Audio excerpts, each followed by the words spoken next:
Everyone, Monika astrology में आपका बहुत बहुत स्वागत है। आज हम चर्चा करने जा रहे हैं कन्या लग्न की। देखिए, कन्या लग्न वालों के लिए ये जो जून का महीना है किस प्रकार की स्थितियां लेकर आ रहा है और कैसे हमें पूरे ही महीने को प्लान करना है, ये हम पूर्ण रूप से जो जानने की कोशिश करेंगे। देखिए, कन्या लग्न और लग्न का स्वामी होता है बुध, और बुध पूरे ही महीने के लिए आपके नवम भाव के अंदर स्थित रहेगा और वो 15 तारीख तक सूर्य के साथ भ्रमण करेगा और फिर सूर्य आपके दशम भाव में आ जाएगा। देखिए, ये जो परिस्थिति है कि जहाँ पर 15 तारीख तक आपके बुधादित्य योग बन रहा है, गुरु और मंगल की दृष्टि आपके लग्न पर पड़ रही है। ये एक बहुत इम्पोर्टेंट पॉइंट है कि गुरु की, देखिए बुध की जो ये राशि है कन्या, उसको गुरु की दृष्टि का फल इतना ज़्यादा नहीं मिलता है क्योंकि ये बुध की राशि है। मगर फिर भी कहूँगी कि गुरु की दृष्टि से भी आपके अंदर एक जो कहते हैं ना स्थिरता, एक स्टेमिना और चीज़ों को हैंडल करने की क्षमता, ये गुरु आपको 100% प्रदान करता है। और मंगल के कारण आपको एक तरह से देखा जाए कि ये मंगल की दृष्टि 27 तारीख तक आपके केंद्र को देखती है, तो ये पूरी परिस्थिति में आपके अंदर एक एनर्जी क्रिएट होती है। और लग्न का स्वामी नवम भाव जो भाग्य का स्थान है और सूर्य के साथ उसकी युति होने के कारण एक तरह से अगर आपको इंटरव्यू के लिए जाते हैं तो ये पूरा महीना काफ़ी पॉजिटिव है और एक तरह से कहा जाए तो आपका कार्य बहुत ही आसानी से और पॉजिटिवली होगा और भाग्य का सपोर्ट आपको पूर्ण रूप से प्राप्त होता है। बिजनेस करते हैं तो आपका मैनेजमेंट भी इस पूरे ही महीने काफ़ी सफल रहेगा और बिजनेस के अंदर बढ़ोतरी भी होगी, इनकम में भी बढ़ोतरी होगी और आपके अंदर एक जो कहते हैं ना कि चीज़ों को लेकर एक डिसीजन मेकिंग में स्थिरता होगी और वो गुरु के कारण होगी। मंगल की वजह से थोड़ा उतावलापन करने से बचिएगा। कोई भी चीज़ हो, कोई भी कार्य हो, उसमें उतावलापन नहीं आना चाहिए क्योंकि इसका एक ही रीज़न है कि बाकी सब चीज़ें बैलेंस्ड हैं, पर कभी कभी हमारे उतावलेपन की वजह से कुछ गलतियां हमसे हो जाती हैं। बाकी वैसे कोई डरने वाली बात नहीं है। परफॉर्मेंस में हर तरह से आपके लिए बहुत ही बेनिफिशियल है। अब बात करते हैं सेकंड हाउस की। द्वितीय स्थान का अधिपति शुक्र राहु बन के यहाँ पर अष्टम में पड़ा है। देखिए, शुक्र अपने घर को भी देखता है, तो प्रोफेशनल फ्रंट पर देखा जाए तो वाणी काफ़ी सपोर्टिव है। मगर जब हम बात करते हैं कि ये द्वितीय भाव का अधिपति शुक्र है, वो अष्टम में है राहु के साथ, तो जो कहते हैं ना फैमिली एनवायरनमेंट में थोड़ी सी अनबन, चीज़ों को लेकर काफ़ी डिस्टर्बेंसेस आप महसूस कर पाएंगे। हो सके तो ज़्यादा फैमिली मैटर्स में इन्वॉल्व होने से बचिएगा। कोई भी प्रॉपर्टी मैटर भी चल रहा है या कोई भी ऐसी जैसे कोई प्रोग्राम है या कोई भी फैमिली फंक्शन हो, अगर कोई फैमिली का कोई भी डिस्प्यूट है उसको सॉल्व करने के लिए ये महीना इतना कंफर्टेबल नहीं है। यहाँ पर डिस्टर्बेंसेस हो सकते हैं, कहे हुए शब्दों का गलत मीनिंग निकल सकता है, तो हो सके तो इन चीज़ों को इस महीने सॉर्ट आउट मत कीजिए। और दूसरी चीज़ ये कहूँगी कि इसको प्रोफेशनल फ्रंट पे आप यूज़ करते हैं तो बेनिफिशियल बहुत ज़्यादा है। वाणी में अट्रैक्शन होगा, आपके अंदर वो चीज़ रहेगी कि आपको कैसे क्या चीज़ों को कैसे यूज़ करना है, कैसे अपने कार्य को बेहतर बनाना है। मगर फिर भी मैं कहूँ कि ज़्यादा शब्दों के अंदर थोड़ा सा ध्यान रखिएगा पर्सनल लाइफ के अंदर खास, क्योंकि यहाँ पर क्या होता है कि देखिए फैमिली के अंदर काफ़ी डिस्टर्बेंसेस क्रिएट होते हैं। और केतु वैसे सेकंड हाउस के अंदर क्या होता है कि फैमिली से थोड़ा डिटैचमेंट आप महसूस करेंगे। आपको लगेगा कि आपको कहीं बाहर जाना चाहते हैं, आपको उस एनवायरनमेंट के अंदर रहने का इतना मन नहीं होगा, तो वो ऐसी स्थितियाँ क्रिएट करता है। अगर हो सके तो इस परिस्थिति से इस महीने संभल के चलने की ज़रूरत है। स्पेशली आपके 18 जून तक ये शुक्र राहु की जो युति बनती है, ये ऐसी चीज़ें क्रिएट करती है, तो ध्यान रखिएगा। अब बात करते हैं तृतीय भाव की। तृतीय भाव का स्वामी मंगल होकर आपके मुख्य रूप से 7वें घर पे, तो बिजनेस पॉइंट ऑफ व्यू से बहुत अच्छा है। आपके कहें कि मेडिसिन का कोई काम करते हैं, आईटी प्रोफेशन वालों के लिए बहुत अच्छा है।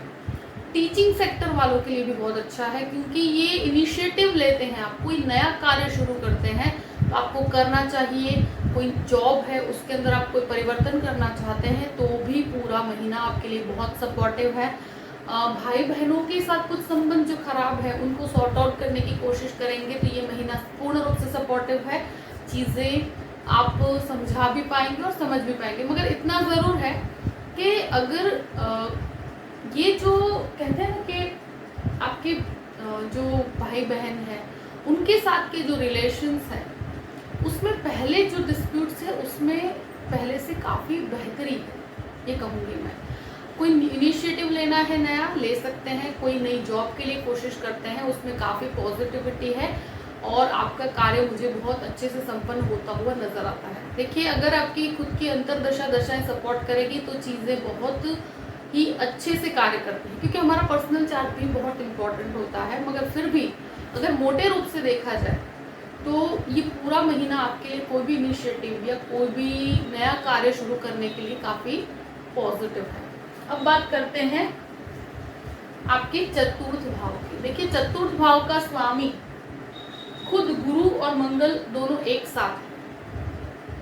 तो देखिए, प्रॉपर्टी के मामले में ये महीना बहुत अच्छा है। अगर आप कोई ऐसी डीलिंग का काम करते हैं, बैंकिंग सेक्टर वालों के लिए भी बहुत अच्छा है, क्योंकि आप खुद बुध प्रधान हैं और यहाँ पर गुरु पूर्ण रूप से आपके केंद्र को भी देखता है। तो ये स्थिति के अंदर मैंने देखा है कि चतुर्थेश भी आपका गुरु है और मंगल के साथ युति करता है। तो ये पूरी स्थिति के अंदर मैं कहूँ कि टीचिंग के अंदर और इवन प्रॉपर्टी के अंदर आप कोई भी डीलिंग का काम करते हैं तो उनके लिए भी बहुत अच्छा है। आप कोई प्रॉपर्टी खरीदना चाहते हैं या बेचना चाहते हैं, ये महीना बहुत ही पॉजिटिव है।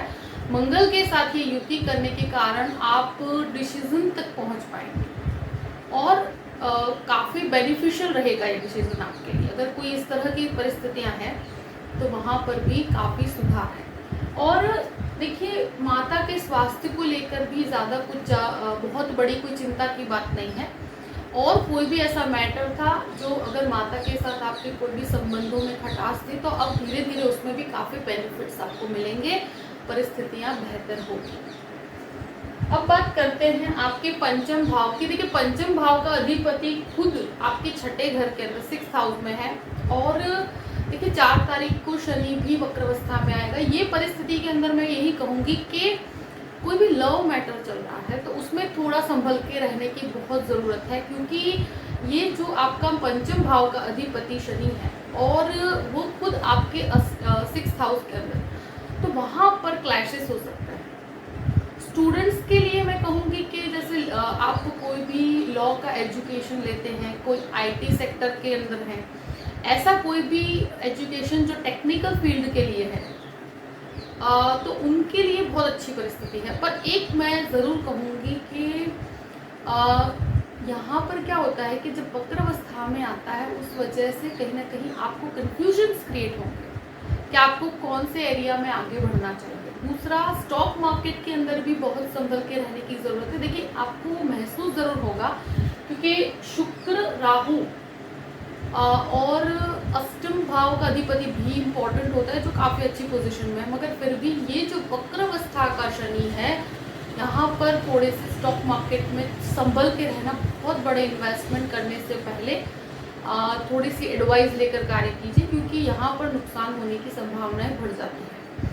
और देखिए, अगर आप कोई भी संतान प्राप्ति की इच्छा रखते हैं तो भी आपको थोड़ा ध्यान रखकर कार्य करना चाहिए, क्योंकि यहाँ पर बहुत ज़्यादा कहते हैं ना कि ट्रैवलिंग है या चीज़ों को लाइटली लेने की ज़रूरत नहीं है। आपको थोड़ा सा अपने केयर करने की ज़रूरत है ये महीने, या जो भी परिस्थितियाँ हैं उसमें आपको शनि के कारण थोड़ा सा हो सके वहाँ तक ट्रैवलिंग को अवॉइड कीजिए। और एक चीज़ मैंने ये भी देखी है कि ये जब ऐसी अवस्था के अंदर हम होते हैं तो स्टूडेंट्स को डिस्ट्रैक्शंस भी होते हैं, तो अपने फोकस में कमी नहीं होनी चाहिए। इस चीज़ का आपको ध्यान रखना है। बच्चों के साथ अगर संबंधों में छोटी चीज़ों में क्लैशेस खड़े होते हैं तो हो सके वहाँ तक उसको अवॉइड कीजिएगा, क्योंकि ये स्थिति ही इस प्रकार की है कि जहाँ पर हमारे और उनके विचारों में थोड़े मतभेद होते हैं। कुछ चीज़ें होती है जो हम नहीं समझ पाते और कुछ चीज़ें वो नहीं समझ पाते, तो एक जनरेशन गैप की वजह से ये चीज़ें क्रिएट हो रही है। मगर थोड़ा पीसफुल अप्रोच लेकर आगे बढ़ेंगे तो कोई चिंता वाली बात नहीं है। अब बात करते हैं आपके 6th हाउस की। 6th हाउस में शनि है और वो वक्रावस्था में आएगा। बस यही है कि बोन से कनेक्टेड कोई भी प्रॉब्लम्स है तो उसमें आपको लाइटली नहीं लेना है, गैस्ट्रिक प्रॉब्लम को लाइटली नहीं लेना है। और जब ऐसी चीज़ों में मोस्टली तो बोन से कनेक्टेड प्रॉब्लम्स ही होती है, और अपने शत्रुओं को लाइटली मत लीजिएगा, क्योंकि शत्रु यानी कि जो आसपास के एनवायरनमेंट में जो चीज़ें आपके आसपास होती है उनको लाइटली नहीं लेना है, जो कि वो आपके लिए बहुत ज़्यादा नुकसान नहीं क्रिएट कर पाएंगे, क्योंकि स्वगृही शनि है। मगर फिर भी हो सके तो ऐसे किसी भी डिस्प्यूटेड अप्रोच के अंदर खुद को इन्वॉल्व करने से बचिएगा, क्योंकि प्रोग्रेसिव अप्रोच के साथ चलिए। अपनी प्रोग्रेस में इस तरह की चीज़ों के कारण डिस्टर्बेंसेस क्रिएट ना हो, इस चीज़ का आपको ध्यान रखना है। और देखिए, यहाँ पर लोन्स को लेकर जब बात की जाती है तो कोई बहुत बड़ी चिंता वाली बात नहीं है। आप कोई भी लोन लेना चाहते हैं तो उसमें अगर कंफर्टेबल होकर लेंगे, आपके कंफर्ट जोन में रहकर लेंगे तो कोई चिंता वाली बात नहीं है। थोड़े खर्चों के कारण आप परेशान रह सकते हैं। अब बात करते हैं आपके सप्तम भाव की। देखिए, सप्तम भाव में गुरु स्वगृही और मंगल उसके साथ, ये बहुत एक्सीलेंट है। बिजनेस या आपकी जॉब दोनों के लिए बहुत एक्सीलेंट है। अब यहाँ पर बात होती है गृहस्थ जीवन की। देखिए, गृहस्थ जीवन की बात यह है कि आपका अष्टम भाव का अधिपति मंगल होकर भी यहाँ पर बैठा है, तो छोटी छोटी चीज़ों में क्लैशेस हो सकते हैं। गुरु स्वगृही होने के बावजूद मंगल जब ये 7th हाउस में आने के कारण कुछ अग्रेशन, कुछ कंफ्यूजन्स आपको क्रिएट होंगे, मगर फिर भी एक बैलेंसिंग सिचुएशन है। चीज़ों को समझ कर आगे बढ़िएगा, बिल्कुल एकदम से बहुत रिलेशनशिप, वो भी स्पेशली जहाँ पर लाइफ पार्टनर की बात होती है, उसमें उतावलापन नहीं होना चाहिए। अगर आप समझने की कोशिश करेंगे तो चीज़ें फिर भी बेहतर हो पाएगी। बिजनेस पॉइंट ऑफ व्यू से बहुत एक्सीलेंट है। मेडिसिन का बिजनेस करते हैं उन लोगों के लिए भी बहुत एक्सीलेंट परिस्थिति है ये। प्लस कोई भी टेक्निकल बिजनेस करते हैं आप, छोटी छोटी दवाइयाँ या इस तरह की परिस्थितियाँ जो क्रिएट होती है, तो उन लोगों के लिए बहुत बेनिफिशियल परिस्थिति कहूँगी। और ये गुरु मंगल की युति की वजह से मैं ये भी कहूँगी कि ये आप जो भी बिजनेस करते हैं उसके अंदर नई अपॉर्चुनिटीज़, नई चीज़ें आपके सामने आएगी और आपको काफ़ी बेनिफिट्स प्राप्त होंगे, क्योंकि ये परिस्थिति ऐसी है कि जहाँ पर आपके लिए प्रोफेशनल फ्रंट पर काफ़ी शुभता, बहुत अच्छा है आपके लिए। अब बात करते हैं अष्टम भाव की। अष्टम भाव का स्वामी मंगल होकर सप्तम भाव में, शुक्र राहु अष्टम भाव में। देखिए, ये कहीं ना कहीं हिडन आपके इंटरनल एक अजीब सा डर क्रिएट होता है। कुछ कहते हैं ना कि रिलेशनशिप को लेकर आप परेशान रह सकते हैं। अब ये अष्टमेश आपके सप्तम भाव में है, तो ये मे भी कुछ हिडन रिलेशंस हैं, कुछ सीक्रेटिव चीज़ें ऐसी होती है जहाँ पर संबंधों में एक, कहते हैं ना कि एक अजीब सा डाउट क्रिएट होता है, क्योंकि शुक्र राहु कभी कभी हिडन चीज़ों को बाहर लेकर आता है। तो यहाँ पर ऐसी संभावनाएं क्रिएट हो सकती है, तो थोड़ा शांति से इन चीज़ों को समझने की कोशिश कीजिएगा, एकदम से उतावलापन मत कीजिएगा। और ये शुक्र राहु के कारण हो सकता है कि कुछ अनएक्सपेक्टेडली आपको फाइनेंशियली काफ़ी गेन हो सकता है। और यहाँ पर मैं कहूँ कि यहाँ इन लॉज के साथ भी आपके छोटे मोटे डिस्प्यूट्स हो सकते हैं, ऐसी परिस्थितियाँ क्रिएट हो सकती है। और स्पेशली 18 जून तक ऐसी स्थिति आपको क्रिएट होगी, मगर ये राहु आपको इंटरनल एक फियर भी दे रहा है। मगर इसको अगर पॉजिटिव फ्रंट पर देखा जाए तो अनएक्सपेक्टेडली आपको कार्यस्थल में रिसर्च के मामले में आपको काफ़ी मदद करता है ये। और मेडिसिन के अंदर भी आपको इस प्रकार का कोई रिसर्च करते हैं तो उनके लिए बहुत बेहतर परिस्थिति है। अब बात करते हैं आपके नवम भाव की। नवम भाव का अधिपति खुद एक तरह से देखा जाए तो आपके अष्टम भाव में है। तो देखिए, 18 तारीख तक आपको लगेगा कि भाग्य का सपोर्ट आपको प्राप्त नहीं हो रहा। उसके बाद फिर भी परिस्थितियां, क्योंकि शुक्र आपके खुद भाग्य स्थान में आएगा तो वहाँ से परिस्थितियां संभलना शुरू होंगी। और शुक्र बुध की युति भी वहाँ पर बनेगी। थोड़ा स्पिरिचुअलिटी की तरफ से आपका इंटरेस्ट, भौतिकवादी आप ज़्यादा महसूस करेंगे। ऐसी चीज़ों में क्या होता है कि इंसान अब शुक्र जब स्वगृही पोजीशन में है, बुध के साथ है, तो खुद पर थोड़ा ध्यान देना वो शुरू करता है। लाइक वो मेडिटेशन है, योगा है, अपनी फिटनेस को लेकर वो ध्यान देना शुरू करता है। तो ऐसी चीज़ों में आपका इंटरेस्ट बढ़ेगा। प्लस अगर आप कोई भी डिज़ाइनिंग संबंधित कोई कोर्स करना चाहते हैं, उसके लिए मास्टर्स करना चाहते हैं, तो उनके लिए बहुत अच्छी परिस्थिति है ये। और मैनेजमेंट से संबंधित कार्य में भी सफलता है। देखिए ये जो नवम भाव है, वहाँ पर भाग्य का सपोर्ट आपको 18 तारीख के बाद और भी ज़्यादा अच्छे से मिलना शुरू होगा। अब बात करते हैं दशम भाव की। दशम भाव में सूर्य 15 तारीख के बाद एंटर होगा, तो 10th हाउस काफ़ी स्ट्रॉन्ग हो रहा है। कुछ खर्चे आपको कार्यस्थल से संबंधित करने पड़ सकते हैं, जैसे कुछ काम सेटअप करना है, आप कहीं ट्रैवलिंग कर रहे हैं, या कुछ भी हो सकता है। फॉरेन लैंड से कनेक्टेड कुछ खर्चे हो सकते हैं, फॉरेन की कंपनी से आपके लिंकअप्स हो सकते हैं। ये परिस्थितियाँ 15 तारीख के बाद और भी प्रोमिनेंट होती हैं। और 10th हाउस, वहाँ पर आपको अथॉरिटीज़ का भी सपोर्ट मिलेगा। ये एक बहुत ही एक्सेलेंट पोजीशन मैं कहूँगी, क्योंकि सूर्य 10वें घर में बहुत अच्छा कार्य करता है। उसके साथ साथ वो आपका 12th हाउस का अधिपति भी है। तो फॉरेन लैंड से आपको कुछ खर्च उठाने पड़ सकते हैं, पर उसके अलावा आपके लिए कुछ नई पॉसिबिलिटीज़ भी ये खड़ी करता है। अथॉरिटीज़ के साथ आप मिलकर और भी पॉजिटिवली काम कर पाएंगे। अब बात करते हैं आपके 11वें स्थान की। देखिए लाभ के अंदर कमी नहीं है, क्योंकि गुरु की पूर्ण दृष्टि आपके लाभ स्थान को देखती है। अब जो भी काम करते हैं तो उसमें आपको एक बैलेंस्ड इनकम और एक बैलेंस्ड अपॉर्चुनिटी मिलती रहेगी, और ये आपके लिए बहुत ही पॉजिटिव काम करता है। एक तरह से देखा जाए तो मैंने ये परिस्थिति में देखा है कि गुरु की इतनी उच्च दृष्टि होती है तो लाभ में कभी भी कमी नहीं होती। वो जितना कार्य करेगा उतना तो उसको प्राप्त होता है, और बाकी आपके पर्सनल चार्ट पे भी डिपेंड करता है। मगर फिर भी मैं कहूँगी कि ये परिस्थिति में लाभ में बढ़ोतरी होती है। अब बात करते हैं आपके 12th हाउस की। 12th हाउस का अधिपति सूर्य होकर वो आपके भाग्य स्थान में, उसके बाद वो आपके दशम स्थान में। ये देखिए फॉरेन लैंड से कनेक्टेड कोई भी काम है उसमें काफ़ी सफलता और काफ़ी अच्छी परिस्थितियां हैं। खर्चों को लेकर परेशानी बिल्कुल होगी, ये आपको महसूस भी होगा। कुछ अपने कार्यस्थल से संबंधित खर्चे हो सकते हैं। मल्टीनेशनल कंपनीज के अंदर काम करना चाहते हैं तो ये परिस्थिति बहुत सपोर्टिव है। देखिए ये एक चीज़ ज़रूर कहूँगी कि अगर लीगल प्रॉब्लम्स की बात करते हैं तो वहाँ पर एक तरह से देखा जाए थोड़े से वाणी के ऊपर संयम रखिएगा, बाकी परिस्थितियाँ काफ़ी बैलेंस्ड हैं।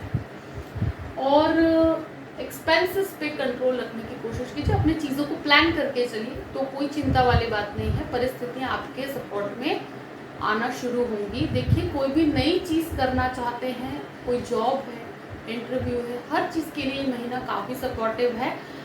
आई होप कि ये वीडियो आपको पसंद आया होगा। मैंने सभी परिस्थितियों को आपके सामने रख दिया है। अगर आपको वीडियो पसंद आता है तो लाइक भी कीजिएगा और सब्सक्राइब भी कीजिएगा। देखिए आप मुझसे कंसल्टेशन लेना चाहते हैं तो डिस्क्रिप्शन बॉक्स में मैंने अपना ईमेल आईडी दिया हुआ है astrologymonica@gmail.com। आप उस पर मेल कर सकते हैं। मैं आपको पूरी ही जानकारी प्रदान करूंगी कि कैसे मुझसे कांटेक्ट किया जाए और कैसे मुझसे कंसल्टेशन लिया जाए। देखो चीज़ों को समझकर और प्लान कर कर आगे बढ़िए तो हमेशा खुश रहेंगे और परिस्थितियों में सफलता प्राप्त होती रहेगी। Thank you so much. जय श्री कृष्ण।